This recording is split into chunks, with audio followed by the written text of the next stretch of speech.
男人一把摘下自己的耳环，小心翼翼地将其中的液体滴落到藤蔓上，藤蔓迅速脱水枯萎。随后，他将藤蔓紧紧地缠在身上，试图通过挤压榨汁的方式萃取出世界上最后一滴世纪浓汤。伴随着男人用力的拉扯，冰冻上万年的远古石材也被紧紧压缩。紧接着，铁瓶用力一拽，冰锥应声而碎，而最后一滴世纪浓汤也缓缓飘落。众人全都痴痴地望着那滴浓汤。就在他们按耐不住，想要上前争夺世纪浓汤时，铁瓶却阻止了众人，因为世纪浓汤会自主地选择落入谁的手中。所有人都屏气凝神，静静地等待着他的选择。下一秒，世纪浓汤径直地落入小松的手里，它的香味轻轻飘散，瞬间刺激起人的暴食之欲，甚至让阿鲁和马奇都忍不住想要抢夺起来。好在铁瓶眼疾手快，他让两人先冷静下来，并提醒道：“这里只有小松才是厨师，也只有他才有机会复刻出世纪浓汤。”小松满怀真诚地恳求众人允许自己喝下这最后一滴世纪浓汤，没想到却被阿鲁断然拒绝。正当小松满脸诧异时，阿鲁话锋一转，他希望小松可以认真记下汤的味道。感受到大家的信任，小松郑重发誓一定会复刻出真正的世纪浓汤。仿佛是感受到了小松坚定的信念，世纪浓汤竟然散发出耀眼的光芒。小松毫不犹豫地一口喝下世纪浓汤，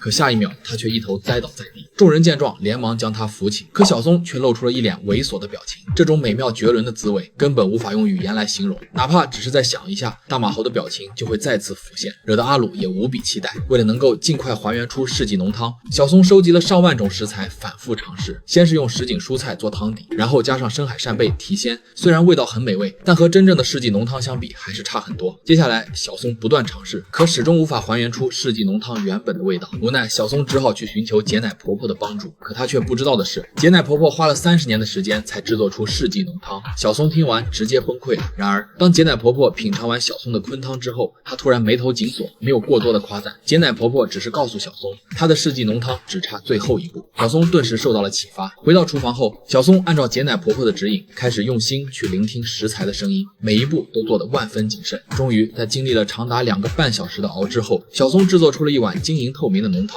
他迫不及待地喝下一口，顿时一股强烈的幸福感涌上心头。就在小松沉浸在喜悦当中时，忽然他却感觉世纪浓汤好像少了点什么。就在小松思考最后一味食材是什么的时候，这时小企鹅出现在门口。小松还以为 Q 币是饿了，于是把世纪浓汤放在了他的面前。小企鹅看到浓汤馋得口水直流，然而当他的口水滴落到汤中的那一刻，神奇的事情发生了，世坤浓汤就此诞生。小松迫不及待地拿起勺子喝了一口，可当汤汁入口的那一刻，大马猴的表情又再次出现。没想到小企鹅的口水竟是世纪浓汤的最后一味食材。以上便是本集的全部内容，接下来再补充一些细节。世纪浓汤的终极秘密不在于精准复刻配方，而在于一场关于信任与无心之味的修行。当众人放弃抢夺，选择将最后一滴原汤交给厨师小松，他们交付的不仅是食材，更是对创造而非占有的信仰。阿鲁拒绝直接品尝，却要求小松记住味道，这恰恰定义了厨师的尊严。传承不是复制，而是用生命去体悟。小松历经万次失败，最终杰乃婆婆点醒他倾听食材，而最意外的点睛之笔，小企鹅的口水道出顶级料理的真相。极致美味诞生于际遇偶然的交汇，这碗汤最终复刻的不是远古的滋味，而是众人托付的信任，匠人执着的虔诚，以及那不可强求只能静候的缘分。